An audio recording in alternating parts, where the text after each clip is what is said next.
Flosstube. My name is Becca, and I am SamBrie Stitches here on Flosstube and Instagram. And this is another special edition of Interview with a Flosstuber. I'm very happy today to be here with Yanni. Her channel is Yanni Stitcher. She is very talented. Not only first does she record a video in English, but also a second video in Spanish, which is pretty cool. And I know how hard it is and how much work it is for one video. So doing two is a lot. So that's pretty neat. The other thing that I really enjoy about her channel is she shows us that it's okay to personalize our projects. I know some people are really nervous because the pattern calls for certain things in certain fabric, and this is how it should be done. But if you watch Yanni's channel, the mural that she's working on right now is spectacular, but she just shows that it's okay to personalize and make the project your own, which is a great message to send out to the community as well. So if you've not checked out her channel, I will definitely link it down below. But how are you doing today?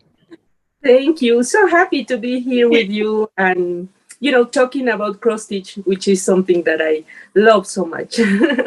It's going to be a fun interview. Talking about cross stitch is one of my favorite things to do. So let's just jump into the questions. The first one is, why did you start a Flosstube, and were there any particular motivations? Yes, well, I started my channel 4 years ago. So here we are 400 videos later. And it's a way to connect with another stitchers and with the community. And I start when we just get married with my husband, Carlitos. We start with a little shop with computers, and he was giving, fixing computers, and I was in the internet a few hours a day. So I start looking, because I always love cross stitch. I start looking for cross stitch, well, in Spanish, punto de cruz, which is the word in Spanish. Okay. And really didn't find much information about it. So the minute I start looking in English, well, the first challenge was to look the right words, because punto de cruz in Spanish is a stitch of cross. Okay. So I need to start looking cross stitch, which is the proper term. And the moment I start, finding result, it was another world opening behind my eyes, in front of my eyes. And I was so happy because here in Mexico, it's a very traditional form of art, needlework. And it's a common thing that women know how to needle and how to do cross stitch. But I really was trying to find not just traditional Mexican, designs, but I loved samplers and start to find mirabilias. And it was something that I want to do, but here in my country, it was not available. So the minute I start looking in the internet in English, I start to discover all these different stitchers and patterns and designs and and information about it. And it was a shock for me. And I start to participate in, I'm talking about 25 years ago. So I start participate in group chats, chats room.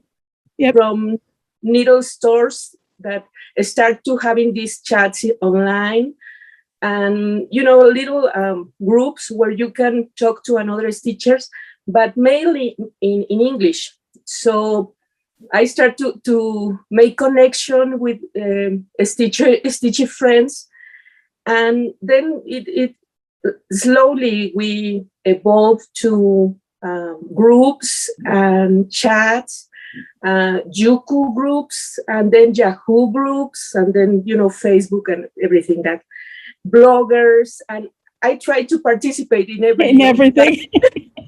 Because I really didn't know anyone around me who liked the same things. Mm-hmm. So I start to make friendships with all these stitchers around the world.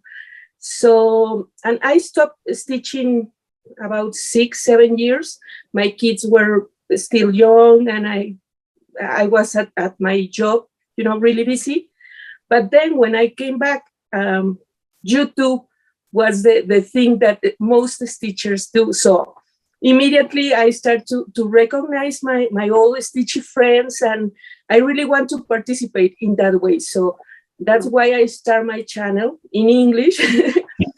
And funny enough, because obviously it's not my first language, and a couple of months later, I start recording in Spanish, because some Spanish stitchers start writing me, Yanni, hi, hello. And they thought that I was, a United States stitcher. Oh. And I said, no, I'm Mexican, but I don't anyone who speak Spanish and stitch. So I start my channel with videos in Spanish. And it was harder for me, not because of the language, but because I didn't know how to communicate with the Spanish stitchers. And it has been a struggle, because I'm more familiar with the market and the patterns and the United States patterns and everything. And with Spain or Latin American, I'm not so connected.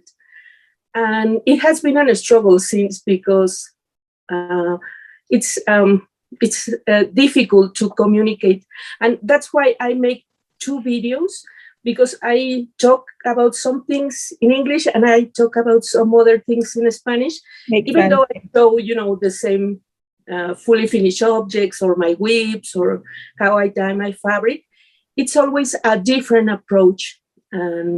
Because sometimes they ask me, you just need to do one video and put subtitles, but I don't feel, okay with that. Yeah. So I need to do both. So yeah, it's been a journey. Well, I think that is pretty amazing that you do 2 videos. I think that it reaches more people that way. Yeah. And it may be a lot of work, but I think that I'm sure people are very grateful. And actually, I noticed for Common Threaded Stitcher that you had done a little bit of converting into Spanish as well, which was pretty neat to do that. So yeah, that was cool. I have participated on the Common Thread Mill for this is the 3rd year. Yep. And this year I thought, why not to make it in Spanish, and to have all my Spanish friends join to the party, And yeah, it was such a nice surprise, because many of them start to participate, and you and Kia B and everybody start to look at them, and it was really, really nice. So yeah, it has been, a process, because we live in such a different cultures and countries, and we have, everybody of us had different difficulties to reach the things that we want. We don't have access to patterns, to materials, to fabrics, to flosses, and it's a different kind of thinking of each stitcher.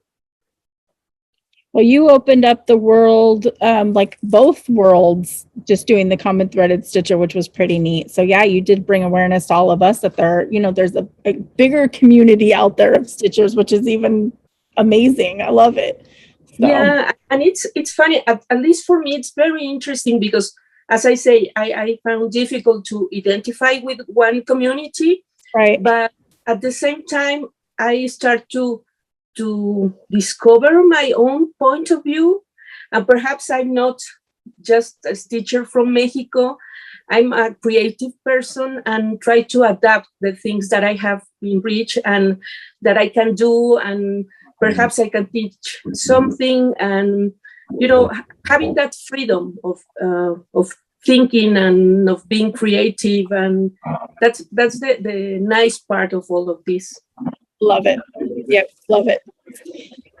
So the next question was just a subscriber question, and they were just wondering if you had a blog.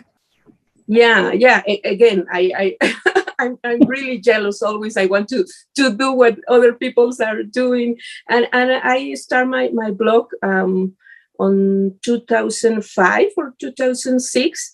Again, it was a way to share and to, enjoy the cross stitch. And we have our little community, and we have our awards, blogger of the month, and we share pictures, and we have little sales. And it was a great way to be in touch with another stitchers. But then, because I have many years without stitching, I let the blog. And then when I return, I start with YouTube and with Instagram instead. Yep. Yeah. A lot of people, I think, use the YouTube and Instagram. It's a lot easier to keep track of everything and quicker posting than blogs. Yeah. So how did you learn to stitch? And we kind of talked about this a little bit, but how long have you been stitching is the next part of the question. Well, in my family, all women are really, really talented. My mom and my aunts and my grandmother. And because of that large tradition here in Mexico, it's very common to ladies to know how to stitch or how to make needle arts and things like that. So in my family, they teach me how to knit, how to crochet, how to cross stitch. And it was something that you naturally learn. But I guess the difference is the approach you give. I mean, my sisters and even my daughters know how to do it, but they don't have that same love for cross stitch. So it's very common here. I sometimes talk about how I love to stitch in a coffee shop or in the park, and the ladies came close to me and look at my piece, and they took it and turned it around and look at my back and say if I know how to do it or not, because it's something that you need to know. And sometimes I have received many comments of, oh, it's very nice, or your backside is not perfect, or the stitching is really pretty, but the fabric where are you stitching is not nice enough because it's hand dye and they look it weird. So yeah, it's very common here. So my family teach me, but it's something that I have always loved. And I don't know, perhaps 40 years that I have been stitching. Funny enough, because I'm only 29. So. Right? Me too. I find that strange because I take my stitching with me everywhere as well. If we go on a drive, I'm stitching, getting my oil changed. And I have people that come, look to see what I'm doing. But man, if they ever ask to see my back. Yeah, no. And here they don't even ask. They just took your fabric. Wow. Yeah, completely different, societies, I guess, when it comes to stitching, because and something that always amazed them is the size of the fabric, the count. Because I stitch in relatively high counts. Because usually here in Mexico, we use Aida 14, Aida 11, and it's not even Aida. It's a more a national fabric, more different from the original Aida. Okay. But the count is bigger, and the crosses are bigger. So it's something that they say, oh, it's really small. How you see these little holes, and it's something that it's always different for them. Well, looking just behind you, you can see all the beautiful fabrics that you choose. I mean, they're stunning. They're stunning. So, wow. And was one of the things, knowing my North American friends, and I start trying to buy some of the fabrics, but they were really expensive for me, in dollars and with the currency and the shipping cost, and sometimes the package were missing. And I started testing how I could dye my own fabric. and how I put dye flosses, and the same with beads and crystals. They were so expensive, and the first time I received these little boxes of beads, and it was $3. Here in Mexico, $3 are about 50 pesos, 60 pesos, and it was really expensive because for a project I need 20 little packets. Yeah. And I started looking, different materials locally, so I could, make my hobby not so expensive. Yeah, that's understandable, because for us, here, it seems expensive, but I never really thought about, the conversions and the shipping costs and all that kind of stuff, Yeah. for things to go elsewhere, until I started shipping like giveaways and stuff out. And I noticed how much shipping is to like other countries. So that's, and it's great, because I guess that kind of, in a way, is a blessing, because it kind of leads you to local and helping out local, places around you with trying to source what you need that way. So yeah, and it still is one of the big difference with my Spanish community. That, for example, I have many friends in Argentina, that if they going to buy a Mirabilia chart, it's 3 Mirabilia charts are the equivalent to 1 month of rent. So it's, out of this world. that's mind-blowing right there. Yeah, that's crazy. Because they not only have to pay, the currency and the shipping costs, but there in Argentina, they have to pay an extra tax for all the things that they receive. So it's not, possible. So at the beginning, when I started looking at in the internet, the topics related to cross stitch, the first thing that you find was illegal copies of the patterns. Yeah. And I struggled until today, because it was not just, the desire to steal that pattern, but in many of the cases, it was the only way to get that pattern. And it's a struggle until today, talking to them and trying to convince them that we need to support our designers, but also talking with the designers that the PDF version, it's sometimes the only way we can reach that patterns. Yeah. So it's not because, all Spanish stitchers are bad people, are thieves, and it's nothing like that. But we can reach all those materials, silks and treasures and beads, and it's really hard. Wow. I had never really thought about any of that until now, until you brought it up. That's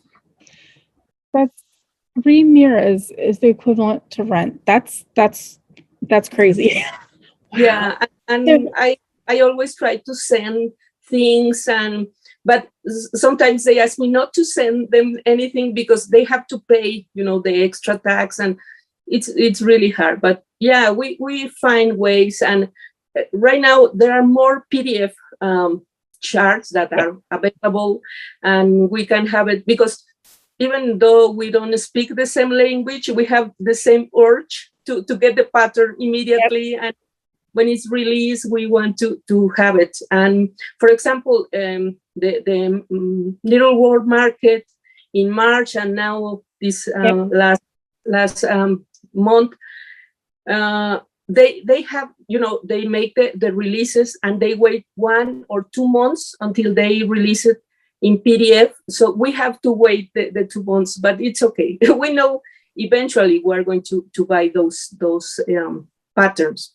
Yeah, at least that some of them do put it in PDF form.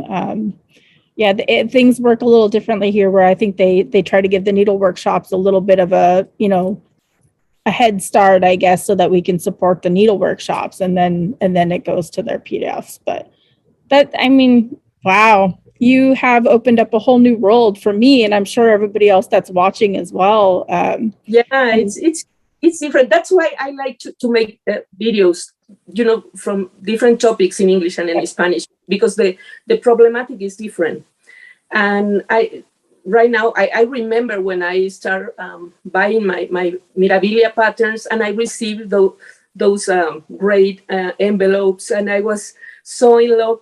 And I am now witnesses some of the stitchers who are receiving those patterns, Latin American stitchers or Spanish stitchers, and it's the first time they got an original one.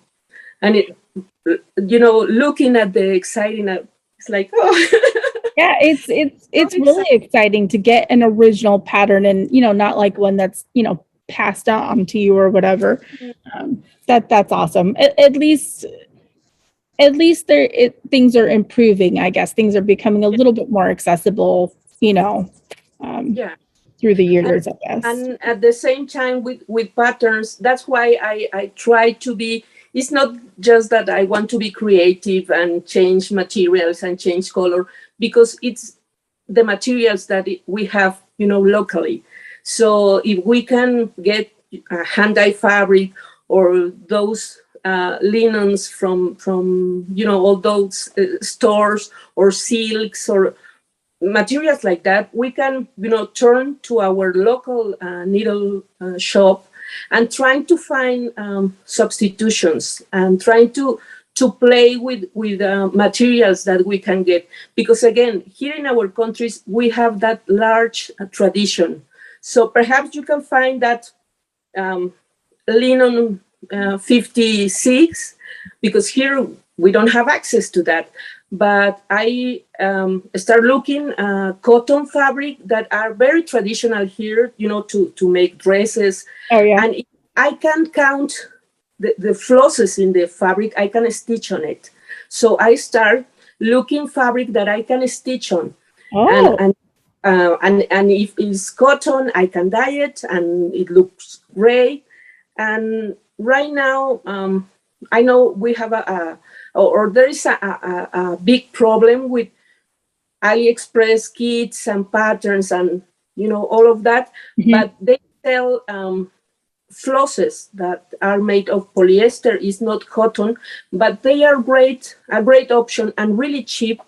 And all of those AliExpress store send to Argentina, to Colombia, to Venezuela. So many stitchers who cannot reach for a TMC set because they are really expensive, they can substitute with CXC. See, I love that. You basically you make do with what you have available. That's a message that I know comes across in your videos a lot too, because for us, I'm sure a lot of us take it for granted that we can just go run to our local store and get a DMC. Although the prices are going up here too. But yeah, so you don't always have to use what's called for. It's still beautiful using what's available. I love that message, and I hope that resonates with everybody as well that's watching. So that's amazing. So do you have a favorite project that you've stitched?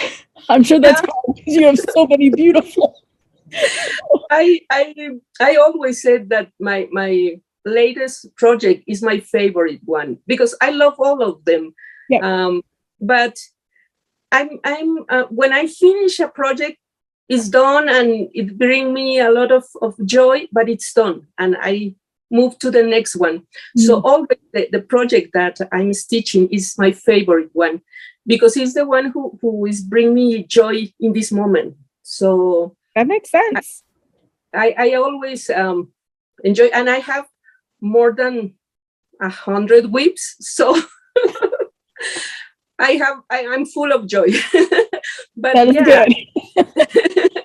I usually choose my present project, and that's my favorite. And I will show you the my conversion of Mirabilia. This is this is my favorite. Yeah, and I was talking in one of my videos that this is such a beautiful design that is one of those designs that you get tired of, see all the whips around.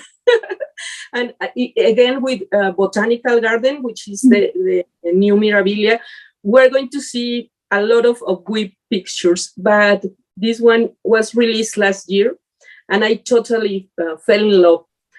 But lately, I am changing not just the materials or the fabrics or the flosses, but trying to represent through my stitching my Latin American, culture. So in this case, with Fairy Flora, I changed the color of her hair and the color of her skin to try to make a more Latin American approach. Yep. So with Eliana, I started a few months ago, and the colors of the skin are so white. I mean, it's not even white; they are translucent. Yep. And it's and I decided, I always start my mirrors with the face, and I said, it's just the face. I'm going to start her again, and I decided to make not just a color skin conversion, but a total transformation to create a character for my culture, which is Katrina. So I make this conversion. So beautiful. I don't stitch my faces or the skin 1/1, but I needed to do it here because of the detail I wanted to add to her face. And I did the face, and I said, that's it. That's my personalization. But my friends start asking me, no, Jenny, you need to go further. If you already changed the face, you need to personalize all the dress. So this design has, like these pieces of fabric. Oh, yeah. So it's not really difficult to change the colors. And I just changed my palette of colors and added specialty stitches to the motifs.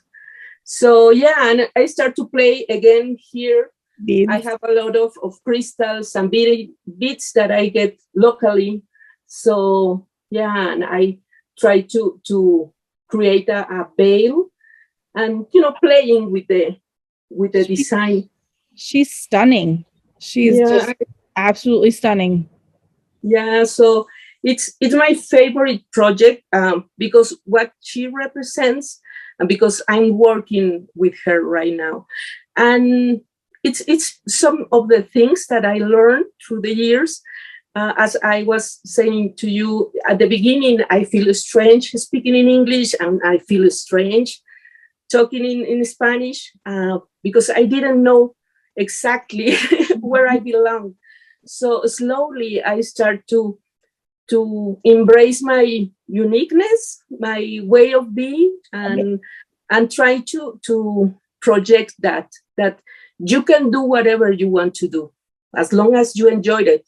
So it's something that I try to talk in all of my videos, that there is not a right way to stitch.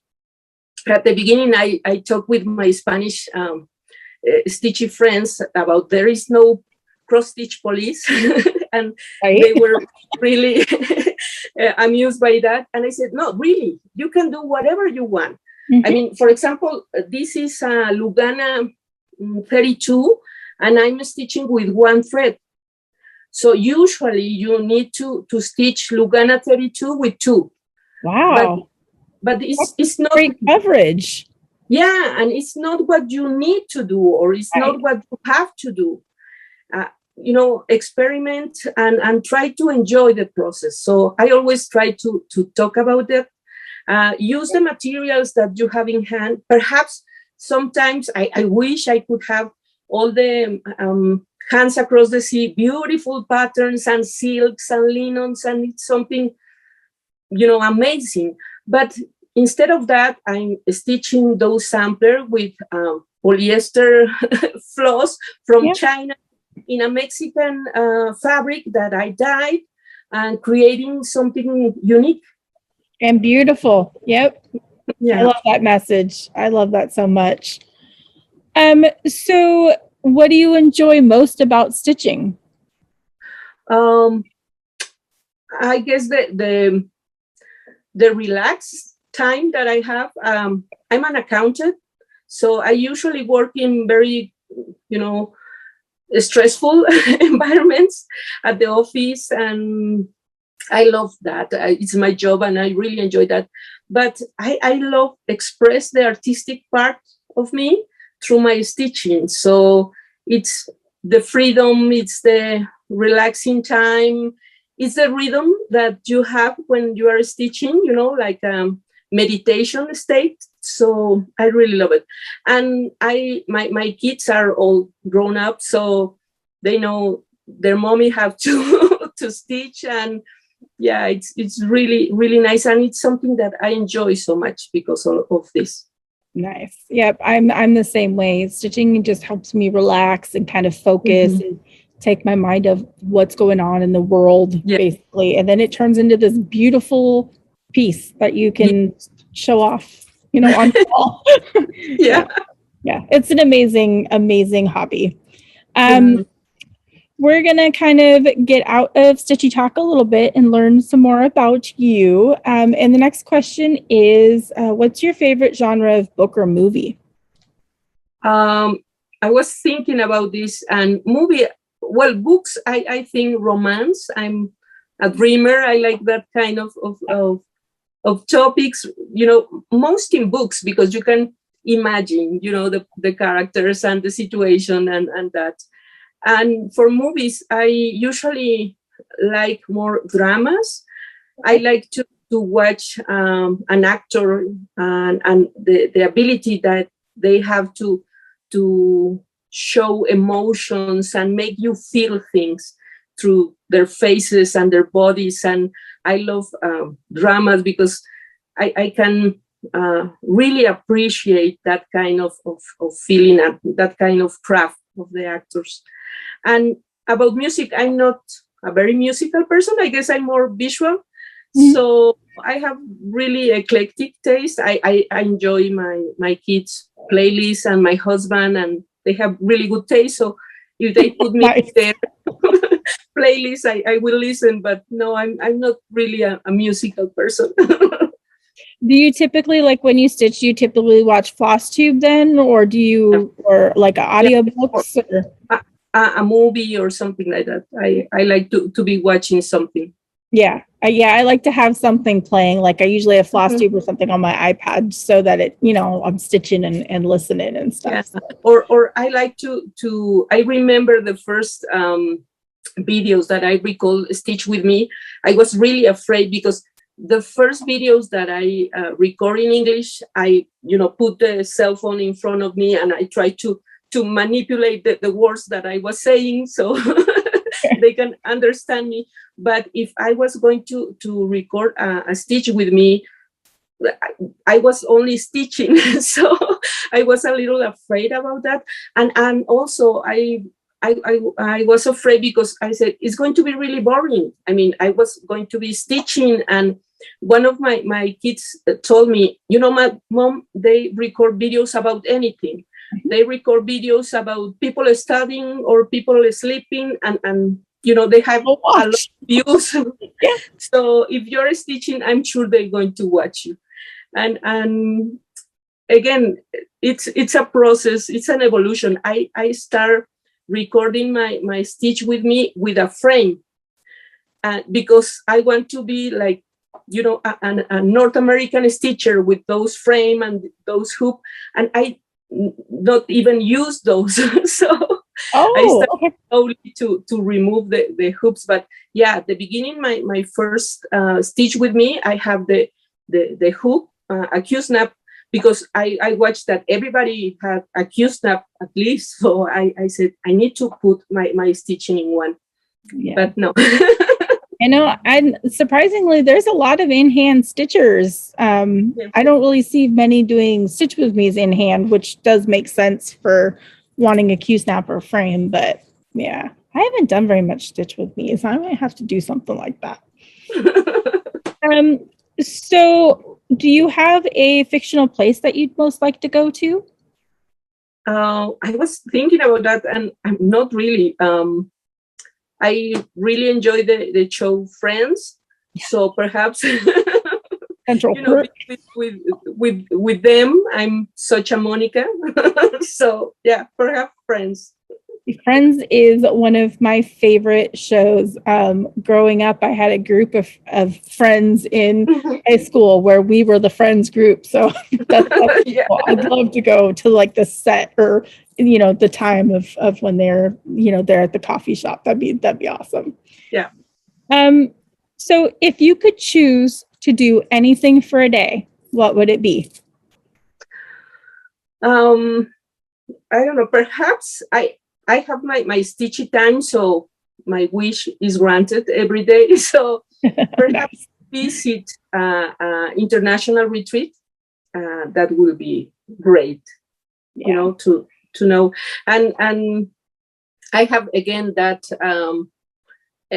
I was jealous of all those retreats around the world, which start a few years ago, and why I start a retreat here in Mexico.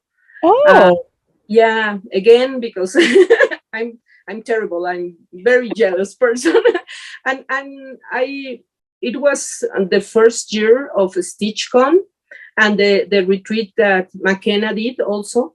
And I always comment and no, that's great, and the pictures and the videos. And one stitchy friend wrote me, Jenny, why don't you organize one in your country? And I said, thank you. I need that. And so in 2018, I made my first Mexican retreat. oh, that's cool. I was so nervous, and I kind of know what to do because I watch all your videos and all the things, but I was not really knowing what to expect. So I said to Carlitos, you know what, if 10 people show or 15 people show, it's going to be okay. Yeah. And at the we were like 50 stitchers. Oh. And it's the magic of the retreat, when you arrive to the room when everybody is stitching and you see all those pieces, and it's magical. So we have an amazing experience. In that year, a lady from Costa Rica came to Mexico, and it was amazing. And the next year, in 2019, I did it again, and we were about 80. Wow. And we were 9 countries, Venezuela, Costa Rica, Estados Unidos. I can't remember all of them, but yeah, it was amazing, and it was a great experience. And unfortunately, on 2020, we couldn't do it. but again, it was trying to share with a Spanish stitcher that experience, because at the beginning they were asking me, you know what, we can join in a coffee shop and stitch. It's the same. And I start to say, no, it's not the same. It's another. It's a time for you. It's a weekend where you can just relax and be with your own people. And yeah, it was an amazing experience. That sounds amazing. That's incredible that you do that. I have yet to go to a retreat. So that is an experience that I would love to have, is just, a couple of days away with fellow stitchers who love stitching as much as me, and being able to do that. And until I get to do that, I host Zoom meetups, and I've met people from all over the world that just come and stitch via Zoom. So it's kind of like just a couple hours of getting together and stitching together, but it's all over the world. And it's like the coolest thing ever, thanks to technology. And for us to be talking is pretty cool too. So, until retreats start really happening again, there's always the technology is bringing us together. It has been hard, but we prefer to wait until next year. Yeah, that's probably for the best. So yeah. So do you have any other hobbies besides cross stitch? Not really. I mean, I know how to crochet and how to knit, and I make some dolls, and I always try to make something. But now cross stitch is my main hobby. I love makeup, and it's something that I really, really enjoy. And precisely with Dia de los Muertos, I love to make, all the makeup. Mm-hmm. And I remember when I was really young at the school, we started to wear makeup, and of course we were terrible. And one of our teachers told us that each day we have the opportunity to create a masterpiece with our face. And I'm sure he was talking about how to be a little subtle and try to be better, but it's something that I always remember. It's an opportunity to be creative, perhaps, a little thing in your face, but I love to also express myself with makeup. Oh, nice. And doing that also kind of, it brings confidence to people. It makes you feel good. So that's pretty neat. Yeah.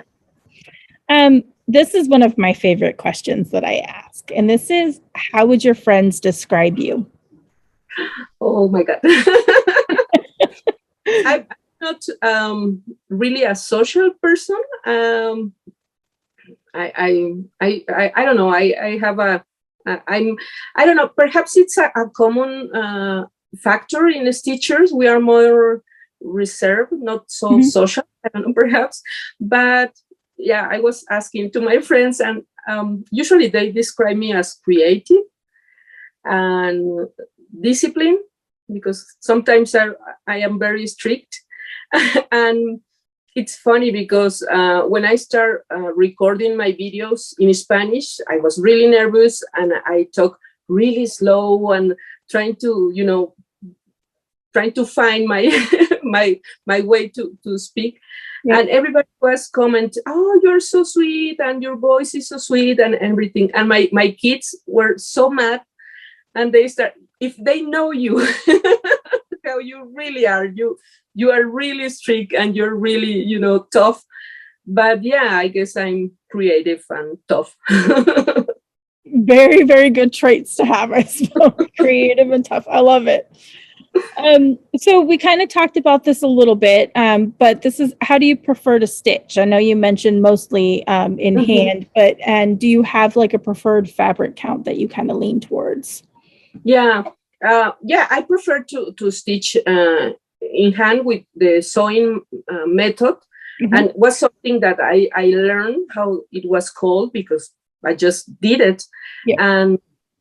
But yeah, it's very common, and because again of the tradition that we have, we usually stitch here in Mexico with the Danish method. You do the first part of the cross and then you return. Go back, yeah. In order to have that perfect back, because usually the pieces that are stitched here, it's supposed to be looking for both sides.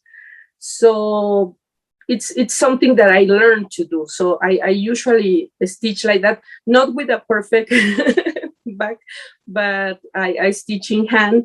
And right now I prefer Lugana 32 with one thread. I love to stitch with one thread.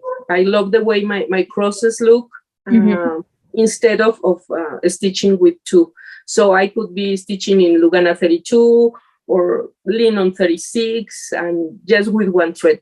That's my combo right now. Yeah, I like the one strand. It's so much easier. It lays so much nicer. You don't have to worry about railroading and bumps and all that stuff. So I'm right there with you. So do you have a favorite place that you've traveled, and did you bring any stitching along when you went? I always bring my stitch with me to everywhere, to my job, to take a cup of coffee. I always bring my bag of stitching, and some of the bonus of stitching in hand. I mean, I could be stitching a chatelaine in the middle of the park just with my bag. And we like to travel with my husband. He has a motorcycle, so we make those trips, Okay. like, and it's really, we really enjoy that type of travel, because they are really simple, and you are able to know more people, and to know little places, and it gives you that humble sensation that you need to be, around people and be kind, and usually all the people that we find, it's very nice with us. And also it's a shock that we arrive to a little town, and we are in downtown, and we sit and ask for a cup of coffee, and remove the helmet and all the equipment and everything, and I took my cross stitch and start stitching. So people look at me like, what are you doing? So it's always fun to stitch. And Carlitos, take a cup of coffee or read a book or something. And it's something that we really, really enjoy. I think you and I are kindred spirits, because my husband and I like to do that too. We go on little adventures, is what we call them, but we pretty much stay local. We stay within the state and drive a couple hours up to the mountains, and I'll sit and pull my stitching out. And sometimes we go to tourist areas where people from all over the world have come to visit, and they'll pop their, lean over and see what I'm stitching. And I love it, because you meet, like, I met a couple other stitchers randomly that were just up there visiting because I was sitting there stitching. They stopped, so that's the greatest thing ever. But what can you not do without for your stitching? Like your favorite go-to must have, besides the basics, the floss, the needle, and the linen, whatever. I'm not used much. I only need light. If there is a place and I have a chair, I only need the light. Sometimes it's really dark, or the coffee shop is really pretty, but it's, the light is really low. But yeah, I can stitch everywhere, sitting and stand and a little jealous. Yeah, I remember we went to a trip with my family, and I grabbed my bag, and it was a new project. So I have my flosses and the fabric and the scissors, and I usually keep my projects in a project bag. And I was really exciting because I was going to start a new project. So I took my fabric and the flosses, and I didn't bring a needle. So we just, start the trip, and it was 3 hours of trip. And I was, oh my God, I forgot my needle. And my husband, took his wallet and took a little needle, a sewing needle, and he asked me, can you stitch with that? And I was, yeah, I love you so much.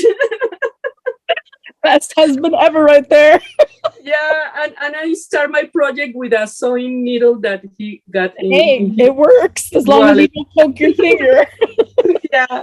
Wow. So yeah. It's part of the adventures.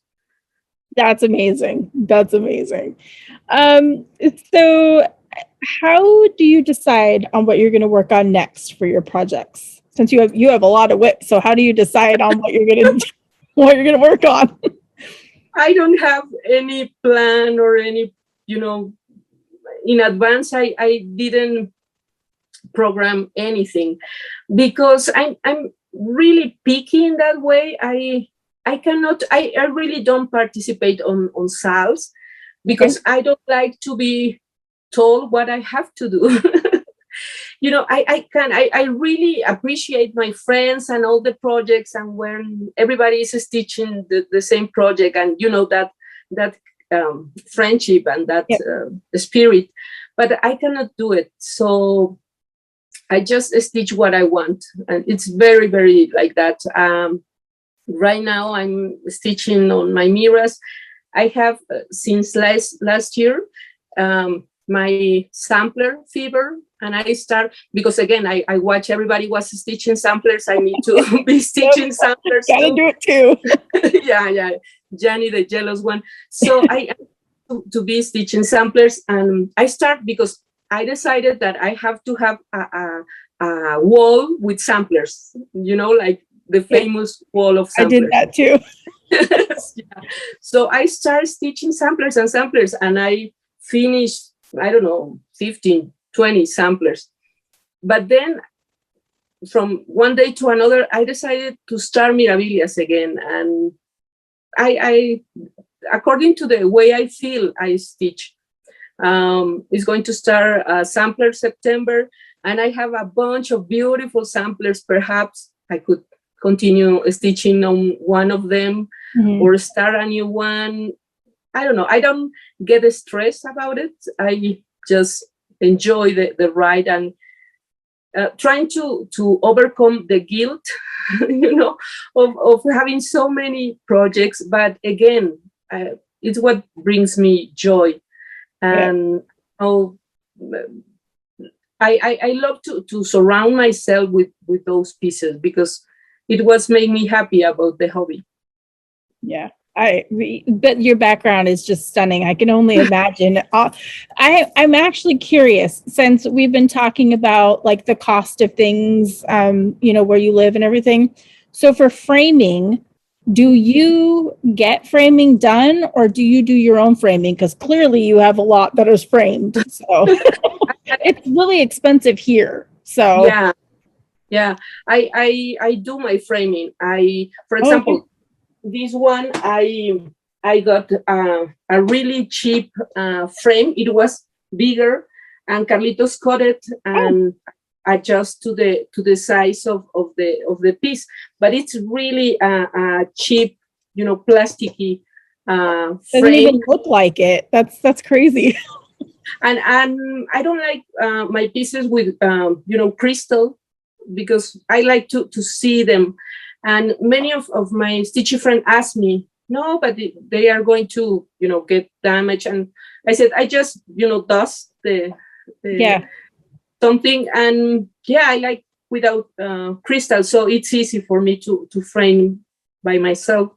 So I start collecting frames, locally, really cheap, because my husband helped me to adjust the size of the frame. It's really, really cheap. I mean, this frame was about $8. Wow. Wow, that's impressive. I was just curious on that because I've recently finished a couple of samplers, and I had one framed, and it's pretty expensive to have them custom framed here.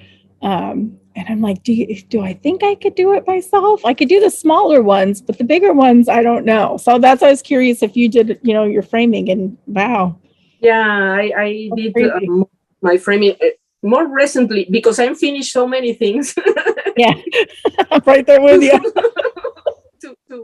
to make it cheap. So again with this one, it was a really simple frame. And in the local stores, sometimes they have, pre-cut frames that they don't use, and they are really cheap.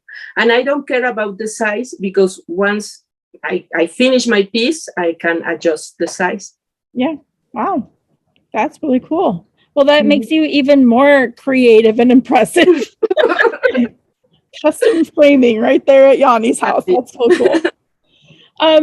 Anyways, well, we are down to the very last question, and this is probably my second favorite question that I ask, and it's, what's the best thing that has happened to you within the past couple of years?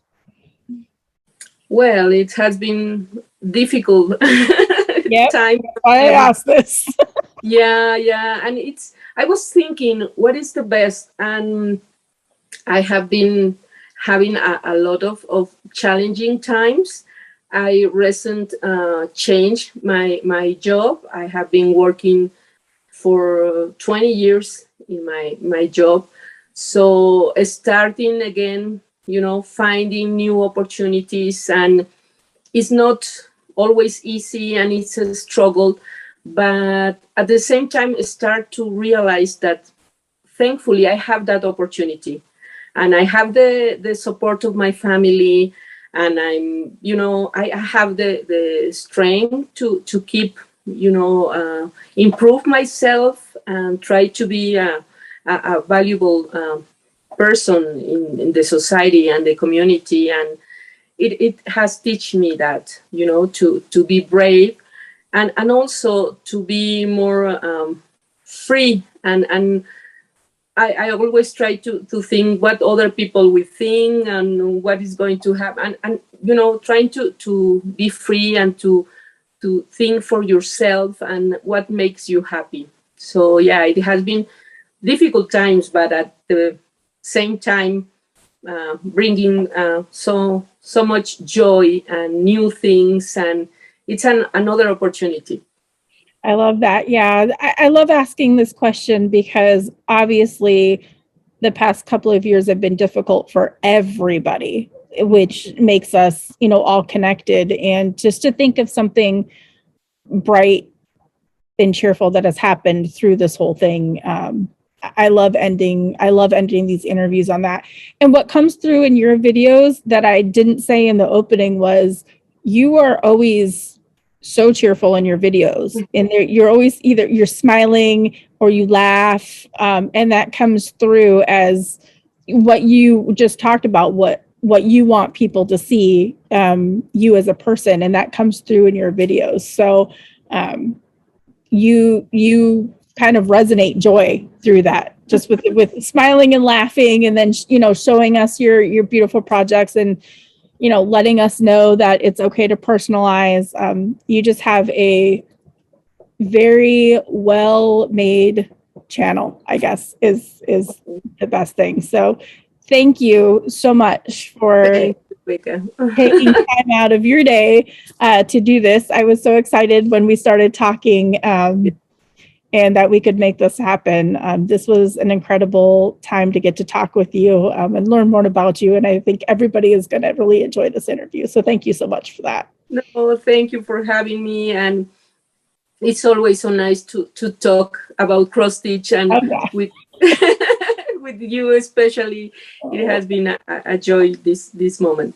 Well, thank you so much. We'll say bye to everybody on Flosstube. Bye. Thank you for watching and for watch Becca's channel.